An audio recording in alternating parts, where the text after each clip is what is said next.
نجم نسب المغرب والشعب المغربي باش نولي جزائري حر وترضاو عليا نتوما. البارح درت فيديو عاديه باركت لهم بصحتهم يستاهلوا. الناس رجعتني خائن للوطن، قال لك انت خائن للوطن كيفاش تفرح مع هذوك. احنا الجزائريين كاع ملايكه. على بالي الحقيقه دي ما تعجبكمش، صح كونكم متصالحين مع نفسكم ما تكذبوش على روحكم. احنا الجزائريين كاع ملايكه كاع ناس ملاح، والمغاربه كاع عيانين. هكذا حبيتونا نخمو. تسمى الوطنيه ولات كاينه كي نفرقوا ونسبوا خاوتنا. تما اللي تبان جزائري حر. حتى لقطة الهدف الأول اللي كانت مفاجئة للجميع ذكرتنا أيضا بهدف يوسف بلايلي في مرمى المنتخب المغربي. خالد على كل حال اليوم يعني كانت مقابلة يعني فريمون في المستوى، وقلت لك الهدف اللي كان سجله على كل حال هدف يعني رائع. وعلى كل حال الحارس ما يتحملش المسؤولية. لا بصح انا بالنسبة لي هدف بلايلي أحسن. وعلاش هدف بلايلي أحسن؟ باسكو الكرة كانت لا أصعب، لأنه بلايلي الكونترول داروا بالصدر وصعب جدا، والكرة دار مباشرة والكرة كانت صح. كانت يعني وهذه كانت الكرة على كل حال كانت تلقى كرة وستادي لا طونتي لو جيست. وعلى كل حال الهدف ما يتحملوش، الحارس ما يتحملش المسؤولية. باسكو هذيك حديث على تنقل الفريق الوطني إلى المغرب. لكن قبل ما تعطيني تعليقك نعطيك لا فيرسيون اوفيسيال كما يقولوا، وين الفريق الوطني اليوم تنقل إلى مانيش عارف وين. نتابع. اليوم المنتخب الوطني يقلع نحو البلد المنظم لتنظيم هذه المنافسة. وفي كرة القدم غادرت بعثة المنتخب الوطني أرض الوطن على متن طائرة خاصة تأهبا للمشاركة في كأس أفريقيا 2025. إذن سي سليم، التلفزيون الرسمي بعنوان المنتخب الجزائري يغادر أرض الوطن، ولا ذكر للبلد الذي ستحدث فيه المباريات ولا البلد الذي حطت فيه الطائرة. تعليقك؟ شوف، تكون الحقيقة ساطعة كالشمس هكذا، ياك ما تقدرش تهرب منها كثير يعني. لكن المؤسف هو ما يقدمه التلفزيون الرسمي الجزائري وبأوامر من الرئاسة، لأنهم تابعين للرئاسة مباشرة، يعني الأوامر من عندهم.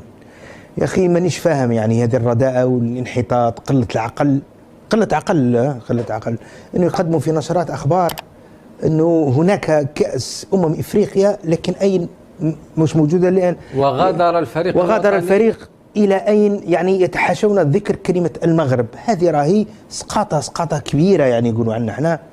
وانا مانيش عارف نعطيو لهم رساله نتاع عقل ايضا لجماعه الرئاسه اللي راهم مكلفين بهذه المهمه واللي عطاو الاوامر الصارمه.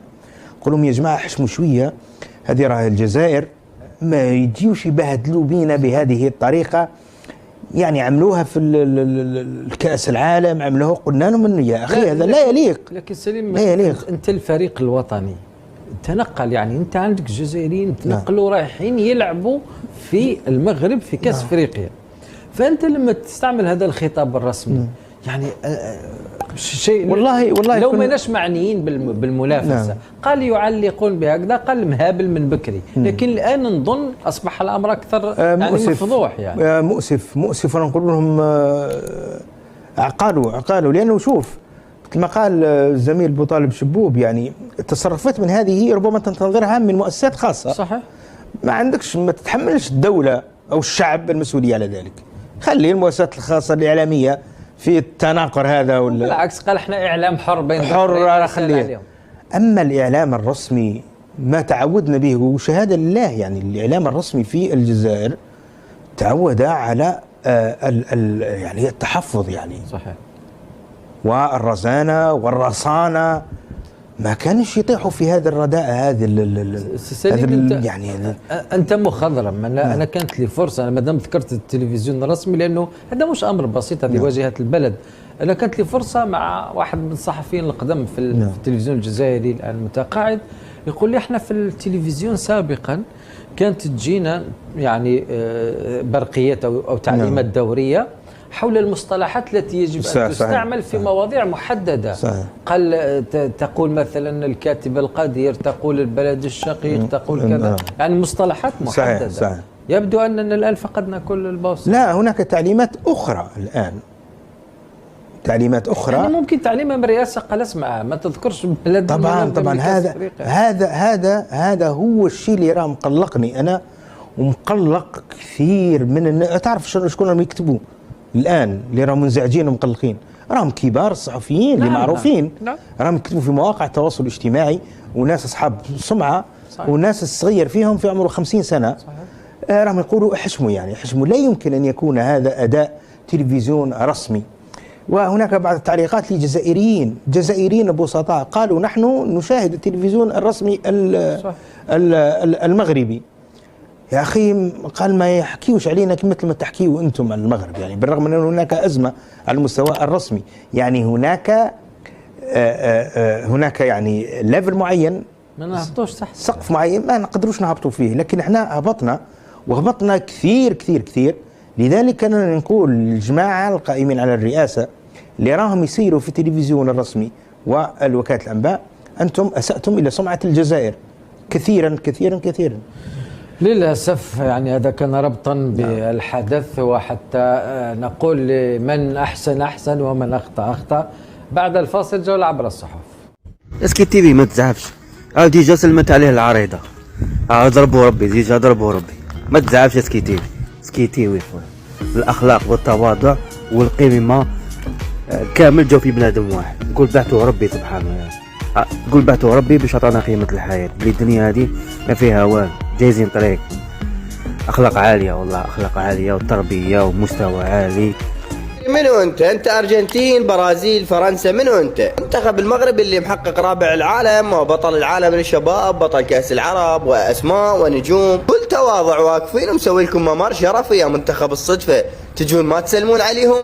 طبعا انا اليوم يلا شفت مقتطفات من ماتش امبارح النهائي ما بين الاردن والمغرب، واحزنني بصراحه تصرف اللاعبين الاردن، يعني تجاهل المدرب والسلام عليه، ويعني والله العظيم يعني حسيت كأن هذا الموقف صار بي. هذا يعني من احقر بالنسبه لي المواقف اللي يمر بيها مدرب. اي واحد بينا يكون ماد ايده والثاني ما يسلم عليه، وعلى الملأ وقدام العالم والناس، ويمكن ملايين حتى قاعده تشاهد المباراه. والطريف انه قبل كم يوم المدرب او مو المدرب، حارس المرمى الاردني يعتب على سالم الدوسري.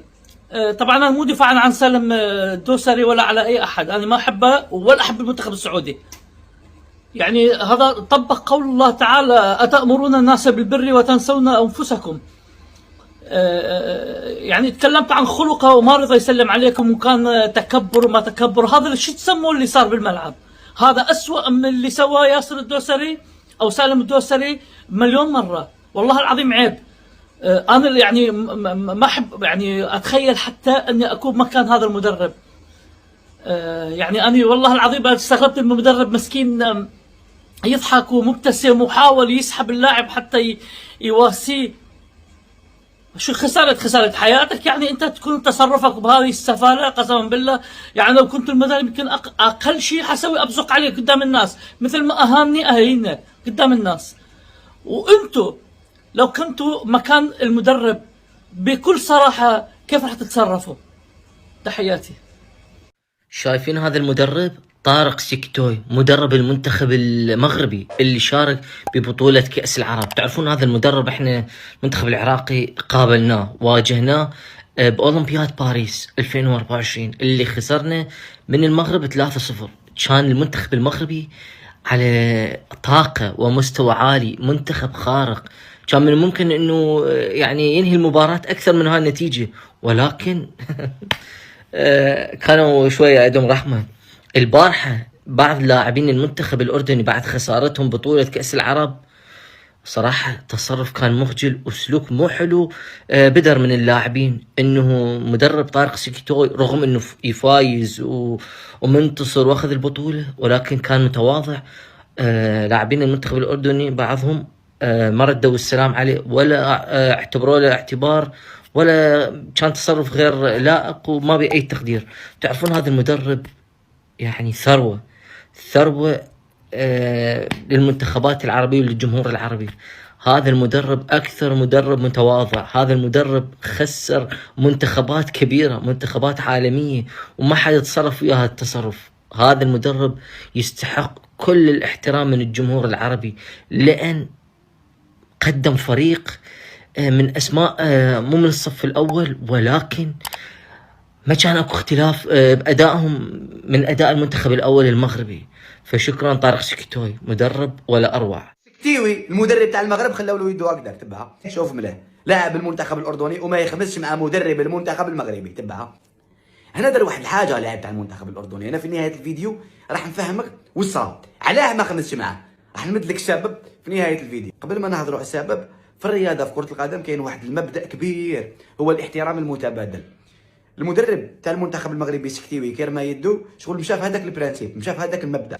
اللاعب تاع المنتخب الاردني كسر هذاك المبدا، ماشي غير اللاعب، التصرف كان جماعي ماشي من لاعب واحد. هي علاش كسروا البرانسيب هذا، علاش كسروا هذا المبدا؟ خاطش لاديفات، خاطش الخساره فهمت كانها اهانه. شغل العقل والباطن ولا عقل والحاضر ولا ايا كان ما فهمش بلي هذه مجرد خساره، ماشي اهانه، ما هانكش كي ربحك، لا لا، هاني اهانني، لازم نعاود نرجع الاهانه بحاجه كيما هي، نخلي لك يدك في السماء. ودوك نعطيك سبب مين تجي هاد العفسه. كيكون فريق غير متعود، ماشي مولفين يتنافسوا، ماشي مولفين يلحقوا لي فينال، ماشي مولفين يلعبوا على اشياء مهمه. هذا وين فتحت عينيهم، يعتبروا الوصول لنهائي ولو كاس العرب، يعتبروا الوصول للنهائي ليه كما حطوا وجوديه. نخسر هاد لا فينال معناتها خلاص ما راحش نزيد نشوف فينال، ما عندوش كونفيونس داخل عمرو باللي لا تجي. هذه مين تجي كي توالف تشارك وتلعب لي فينال وتربح، لبك بلي اليوم ربحت وغدوه تخسر. اهم شيء يبقى الاحترام، يبقى الريسبي. كي تكون جديد وماشي موالف وتتقلع يصرى لك هكذا، ما عندكش ثقافه التنافس المستمر. دير هاد الاحداث، انا هذا هو تفسيري. قد سي با نورمال، دا كملت الماتش وشيتوك بردان مور الماتش، هذه فيها والو، هذه نشوفوها كاع في اكبر الملاعب، مام كي تصرح تيكاك مور الماتش ولا دبزه ولا، ومن بعد كي يخلص الماتش خلاص كلش. هكذا ما فين نشوفوه في النيفو العالي. بون كي ما تكونش لاعب في النيفو، هذا هو الشيء اللي يديروا. على كل حال مبروك المنتخب المغربي، هنا ونقولوا هارد لك المنتخب الاردني. الاصدقاء ديالي هنا كنوصلوا لنهايه الفيديو، فكنتمنى يكون نال الاعجاب ديالكم، فما تنسوش تدعمونا بلايك وتعطونا الاراء ديالكم في التعليقات، حيت اللايك ديالكم والاراء ديالكم في التعليقات مهمين الاصدقاء بهم بالفيديو باش كيطلع وكيوصل لجميع المغاربه. وكذلك حنا كتكونوا دعمتونا وخليتونا اننا نستمروا نجيبوا لكم فيديوهات اللي فريمون يستحقوا المشاهده، فما تبخلوش علينا بلايك وخلينا الاراء ديالكم في التعليقات، وكذلك تبارطاجوا الفيديو للاخوان مع الاصدقاء ديالكم باش كتكونوا دعمتونا. ما تنسوش انكم تشتركوا في القناه وتفعلوا الجرس باش دائما تبقاو توصلوا بالجديد. وتبارك الله عليكم، حتى الفيديو الجاي ان شاء الله.